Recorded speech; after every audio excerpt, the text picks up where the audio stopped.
today. Before we get into this one, I need to explain that there's no away day for today or yesterday because I thought my camera battery was broke, and it wasn't a battery, it was just a charger. So I've replaced that and we've got the battery back, and it should have enough charge to make this video. But yeah, let's get into it and let's talk about fan media. That was really bad with that finger, what was that? Fan media. Just before we get any further into the video as well, I'm wearing my lovely Eat, Sleep, Do, Loot and Repeat as well. All merchandise is 20% off due to us hitting 20,000 subscribers. It's a limited code for the next 2 days. So 20% off all merchandise. Buying it helps out the channel, and I actually think it looks pretty sweet. So yeah, 20% off it in 20,000 subscribers. Let's get into the rest of it. Now, before I made a video ages ago called Football on YouTube, and it was a very controversial video, and I feel like I tackled the subject where mainly I labelled it Football on YouTube, but Football on YouTube is a very broad thing, and I feel like I targeted all of my views onto Arsenal Fan TV and made it into one massive thing. I targeted the Ball Street media guys, and in all honesty, a load of the channels that are on there, a few of the channels on there aren't similar to Arsenal Fan TV. They're not the same thing, so it's hard to label them all under the same thing, and I apologise for that. I know Toffee TV saw it, and they're not what I was trying to say.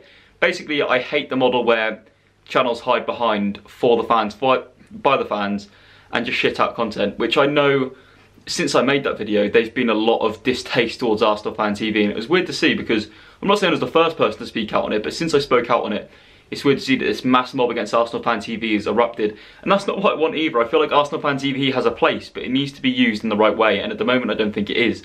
I think I saw an interview of Blue Moon Rising on TalkSport with Arsenal Fan TV, and he said they're characters, they're not fans. Most football fans don't have catchphrases. Blood, fam, blood. And I completely agree with that. I don't think that these fans, they represent a whole Arsenal fan base, and that's the problem. And it's now just a meme. It's not coverage, it's not anything, it is literally just a meme.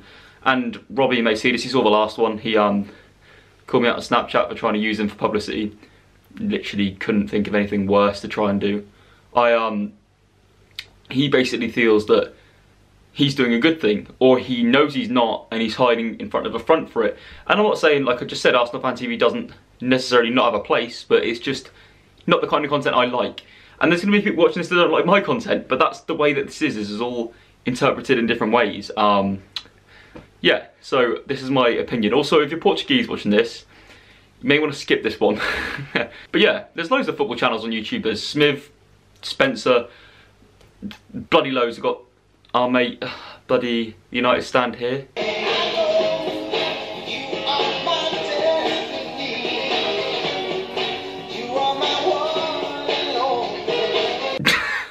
But yeah, going further into this, like I said, there's going to be people here that dislike my content, and I would put myself under the bracket of fan media maybe, because I try to showcase the experience of different football fans at football games, and I like to think that I do a decent job of that. But there's going to be people out there that don't like my content, and that's fine. I don't like Robbie's content, so I made a comment on it. I don't like some of the content that other people make. And people took dislike to that because of the way I came out there, and I seem to brand every football channel in one. But fan media does have a thing, and in all honesty, it's taken over. You see, I don't get it, because from my own personal experience, bringing up Portugal again, but I went over there and Porto supported the content. They shared it about, the Porto marketing team contacted me, gave me 2 free tickets, and then shared the video about it and actually made it so much better. And there's so many people tweeting me saying they're going to go to watch a Porto game now.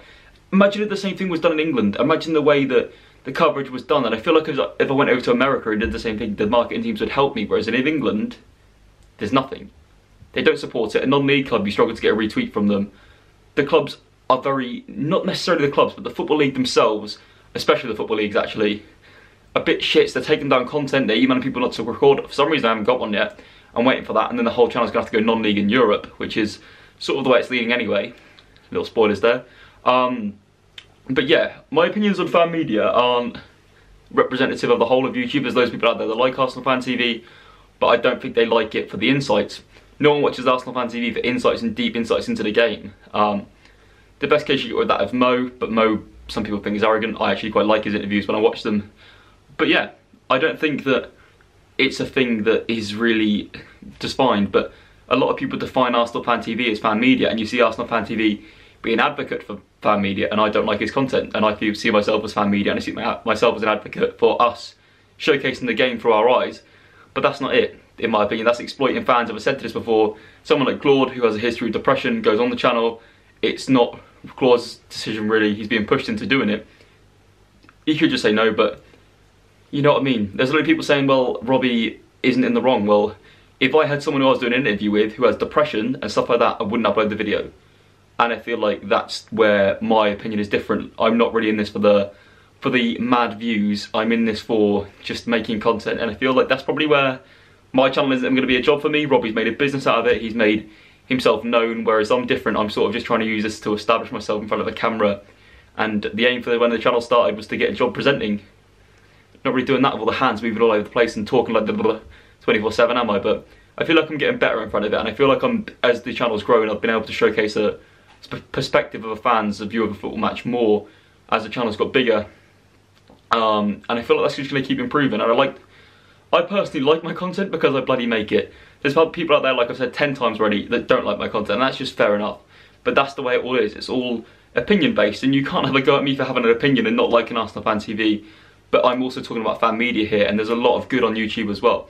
There's a lot of people that go out there and they just document their clubs. The Villa View are a great example of it. I really love the Villa View. Matt's a good guy. And they've got themselves a sponsorship with Ladbrokes now, which is good to see. It's good to see that these channels are getting supported. But yeah, in regards to that, I'm no longer promoting gambling on my channel, because you have to be over 25 to promote gambling. I'm not now putting down what they've done, by the way. I'm just saying I've had confirmation on a rule. I was going to do a campaign of a company called Betfriend. They're about there. Still check them out, but actually don't. But I was, you have to be over 25 to promote gambling on YouTube now. So yeah, no more gambling campaigns from me. But there is a few big campaigns coming later this month. Italy, Spain, ooh, maybe. We don't know. Well, we do know because I just said it, but bloody exciting. So yeah, I'm going to confirm that one of them is I'm going off to Juventus with OneFootball. They're here again, bloody OneFootball legends. The app is actually sick as well, so we're going off to Juventus with them. And the other one is a cheeky little secret. But for now, also during the summer, like usually during the summer I sort of just stagnate and go back down, but it's going to be pretty lit during the summer for AwayDays. So if you watch this to find out what the future of the channel is and whatever, or he's doing another one of the Modi videos where he just talks about how negative the channel is, it's not it. If you haven't enjoyed the video, leave a like. If you haven't enjoyed it, then dislike it, as I'm sure there's going to be a lot of people. Leave your opinion on your comments. Leave a comment and leave an opinion in the description, but that's just not going well, is it? Leave your thoughts in the comments section down below. I'm going to reply to all of them and try to get a decent discussion going this time of your opinions on fan media. But yeah, I'll see you guys on Tuesday for the next away day. Then on Thursday there'll be another upload. Then on Saturday there'll be another upload. Then doing this all the time. Goodbye. I'll see you guys soon.